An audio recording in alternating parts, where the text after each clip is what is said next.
Winding up and dissolution. Section 63 and 64 deals with winding up.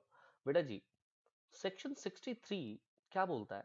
कहता है कि sir LLP जो है या तो वॉलंटरीली अपनी मर्जी से वाइंड अप हो सकता है या ट्राइब्यूनल के कहने पे वाइंड अप हो सकता है। सो वाइंडिंग अप का जो प्रोसेस है ये दो तरीके से पॉसिबल है बेटा। एक, या तो वॉलंटरीली आप चाहते हैं वाउंड अप करना, या फिर ट्राइब्यूनल के ऑर्डर पे वाउंड अप हो रहा है। बच्चों ध्यान से सुनिएगा, क्या क्या सरकमस्टांसेस हो सकते हैं वो सेक्शन 64 में दिया हुआ है कि एलएलपी ने डिसाइड कर लिया है वाउंड अप के लिए, ठीक है, बाय द ट्रिब्यूनल, या फिर 6 महीने से ज्यादा बेटा हो गए हैं और कंपनी में 2 से कम पार्टनर्स हैं। इन सच केस ऑल्सो ट्राइब्यूनल कह सकता है कि जी ठीक है, आप एलएलपी को वाउंड अप कीजिए। एलएलपी बेटा अपने डेट्स को पे नहीं कर पा रही है, या फिर LLP has acted against the interest of sovereignty and integrity of India and the security of the state और पब्लिक ऑर्डर। ठीक है सर, एलएलपी ने कुछ ऐसा काम किया है जो कि भारत के, इंडिया के अखंडता को, उसकी सोवर्निटी एंड इंटीग्रिटी को, ठीक है, उसको, उसकी सिक्योरिटी को जो है वो खतरा पहुंचा रही है। एलएलपी ने बेटा कोई डिफॉल्ट किया है in the filing with the registrar the statement of account of solvency, annual return, और 5 सालों तक ऐसी गलती अगर लगातार चलती रहेगी तो बेटा ट्रिब्यूनल ऑर्डर दे सकती है to wound up the basically LLP. ठीक है जी, और ट्रिब्यूनल को लगता है उसके ओपिनियन में कि that just the equitable that the LLP to be wound up. देखिए जी, ट्रिब्यूनल क्या कह रही है? ट्रिब्यूनल कह रही है is the opinion that is just and equitable that the LLP be wound up. Tribunal के ओपिनियन में ऐसा लग रहा है कि जी एलएलपी को वाउंड अप कर देना चाहिए, तो उसे वाउंड अप कर दिया जाएगा। जो भी वाउंड अप से रिगार्ड में बेटा, वाइंडिंग अप से रिगार्डिंग जितने भी आपके रूल्स होंगे वो बेटा सेंट्रल गवर्नमेंट आपको बताएगी डिसोल्यूशन से रिलेटेड। चलिए, सेक्शन 66 से 68 जो है वो हमारे पास मिसलिनियस प्रोविजन से डील करता है। पहले हम 66 से डील कर लेते हैं, business transactions of partner with LLP. तो देखो बेटा, जो पार्टनर है, ये पार्टनर एलएलपी के साथ किसी भी तरह का बिजनेस ट्रांजैक्शन कर सकता है। पार्टनर और एलएलपी में किसी भी तरह का बिजनेस ट्रांजैक्शन हो सकता है। ठीक वैसे ही जिस तरीके से एलएलपी किसी अदर पर्सन के साथ कॉन्ट्रैक्ट करेगी या बिजनेस ट्रांजैक्शन करेगी, ठीक वैसे ही ये पार्टनर के साथ भी बिजनेस ट्रांजैक्शन कर सकती है, जो कि सेक्शन 66 में लिखा है। ठीक है, चलिए सेक्शन 66 की तरफ बढ़ते हैं बेटा। Application of the provision of the companies act.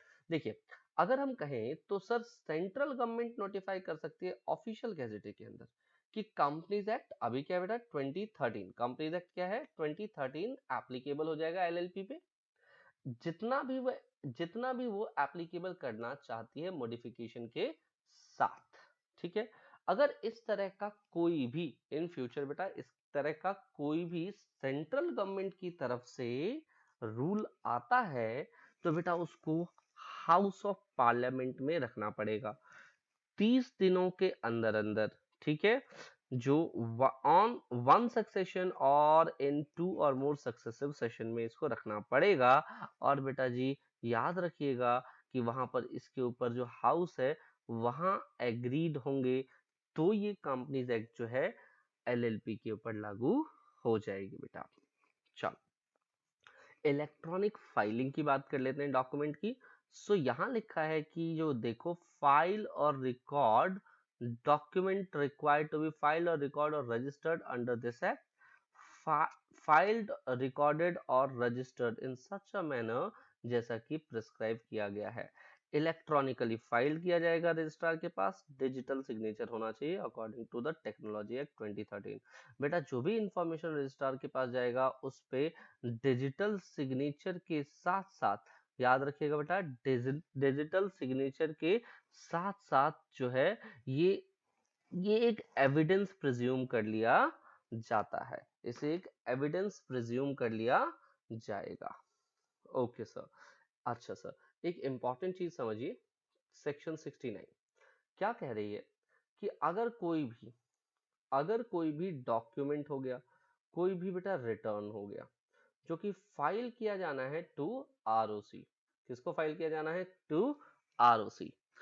तो इसे जो भी टाइम दिया गया है उस टाइम के 300 दिनों के भीतर भीतर, हाँ 300 डेज तक बेटा, 300 डेज तक जो है फाइल किया जा सकता है। लेकिन बच्चों 300 डेज के डिले के लिए 100 रुपीज पर डे का चार्ज पे करना पड़ेगा। आई होप आपको समझ में आ रहा है बेटा कि सर 300 दिनों तक का डिले पॉसिबल है, लेकिन 100 रुपीज का चार्ज डेली बेसिस पे चार्ज किया जाएगा। ठीक है, चल अब हम डिफरेंसेस की बात कर लेते हैं। एलएलपी और पार्टनरशिप की बीच में क्या डिफरेंस है, बहुत जल्दी समझते हैं इसको। सबसे पहला डिफरेंस क्या है सर? सबसे फर्स्ट डिफरेंस है रेगुलेटिंग एक्ट का। तो एलएलपी एक्ट 2008 में बना है, लिमिटेड लाइबिलिटी पार्टनरशिप एक्ट 2008, जबकि पार्टनरशिप एक्ट 1932 में बना हुआ है बच्चों। Sir LLP is a body corporate, but बेटा पार्टनरशिप बॉडी कॉर्पोरेट नहीं होती। एलएलपी की बेटा सेपरेट लीगल एंटाइटी होती है, बट पार्टनरशिप की सेपरेट लीगल एंटाइटी नहीं होती बच्चों। ठीक है, क्रिएशन की बात करें तो सर लीगल प्रोसेस के द्वारा एलएलपी एक्ट में रजिस्टर्ड है, लेकिन बेटा पार्टनरशिप एक्ट की रजिस्ट्रेशन अनिवार्य नहीं है, जरूरत नहीं होती। रजिस्ट्रेशन मैंडेटरी है, यहाँ पर श्यू हो सकता है इसके नाम पे और मे बी श्यूड, बट बेटा पार्टनरशिप में ये ऑप्शनल होता है। परपेचुअल सक्सेशन देखने को मिलता है बेटा, डेथ इंसैनिटी और रिटायरमेंट की वजह से कभी भी एलएलपी डिसॉल्व नहीं होती, जबकि पार्टनरशिप में इन्हीं वजहों से बेटा आपका पार्टनरशिप जो है वो डिसॉल्व हो जाता है। नेम की बात करें तो एलएलपी को एलएलपी जो वर्ड है ये अपने सफिक्स में लगाना होता है बेटा एलएलपी को, जबकि यहाँ ऐसा कोई गाइडेंस नहीं है। लाइबिलिटी बेटा यहाँ पर अगर मैं कहूँ तो लिमिटेड है, लेकिन विलफुल फ्रॉड करोगे तो अनलिमिटेड हो जाती है, लेकिन यहाँ पर हमेशा आपकी लाइबिलिटी क्या होती है बेटा? अनलिमिटेड होती है। म्यूचुअल एजेंसी यहाँ पर नहीं पाया जाता, यहाँ पर बेटा म्यूचुअल एजेंसी पाई जाती है। डेजिग्नेटेड पार्टनर आपको याद होगा बेटा, डेजिग्नेटेड पार्टनर कम से कम 2 होने चाहिए, जिनमें से एक रेजिडेंट ऑफ इंडिया होना चाहिए, लेकिन बेटा यहाँ पार्टनरशिप में ऐसा कोई प्रोविजन नहीं है। सर एलएलपी का कॉमन सील ऑप्शनल है, बट हो सकता है, लेकिन बेटा पार्टनरशिप में ऐसा कोई कॉन्सेप्ट नहीं है। लीगल कंप्लाइंसेस की बात करें तो यहाँ पर डेजिग्नेटेड पार्टनर होता है जो कि लीगल कंप्लाइंसेस से डील करता है, जबकि यहाँ पार्टनर होता है जो कि लीगल कंप्लाइंसेस से डील करेगा। एनुअल फाइलिंग बेटा यहाँ होती है और ये मैंडेटरी होती है, लेकिन यहाँ पर बेटा रिक्वायर्ड नहीं है। फॉरेन पार्टनरशिप की बात करें बेटा तो फॉरेन पार्टनरशिप नाम की कोई चीज फॉरेन पार्टनरशिप फॉर्म में नहीं होती, लेकिन एलएलपी में होती है, जॉइंट वेंचर पॉसिबल है। माइनर को बेटा यहाँ पर एडमिट नहीं किया जाता, जबकि यहाँ पर बेनिफिट्स के लिए सही, लेकिन पार्टनरशिप में माइनर को एडमिट कर लिया जाता है। चलिए नेक्स्ट डिस्टिंक्शन समझिए बेटा, एलएलपी और लिमिटेड लाइबिलिटी कंपनी के बीच में। ठीक है सर, देखिए जो लिमिटेड लाइबिलिटी कंपनी है, लिमिटेड लाइबिलिटी कंपनी वो कंपनीज एक्ट 2013 में बनाई होगी, जबकि एलएलपी एक्ट 2008 की है बेटा। ठीक है, दूसरी बात सर ये रेगुलेशन हो गया। मेंबर्स की बात कर लीजिए तो बेटा जी the person who contributes to the LLP non as partner, लेकिन वो लोग जो बेटा इन्वेस्ट करते हैं कंपनी में उनको मेंबर्स के नाम से जाना जाता है। ठीक है, इंटरनल गवर्नेंस स्ट्रक्चर, तो बेटा गवर्नेंस स्ट्रक्चर जो है एलएलपी का, एलएलपी बेटा एग्रीमेंट के द्वारा गवर्न की जाती है, जबकि बेटा कंपनी जो है कंपनीज एक्ट के द्वारा गवर्न की जाती है।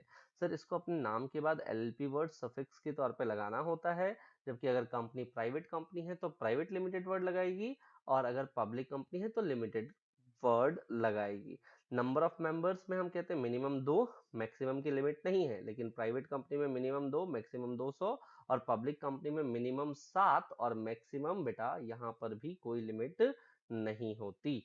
सर लाइबिलिटी ऑफ मेंबर्स की बात करें तो यहाँ पर बेटा लिमिटेड है, और यहाँ पर ये कॉमन चीज है बेटा, यहाँ पर भी लाइबिलिटी लिमिटेड हो जाती है, बट फ्रॉड के केस में बेटा ये अनलिमिटेड लायबिलिटी रहेगी।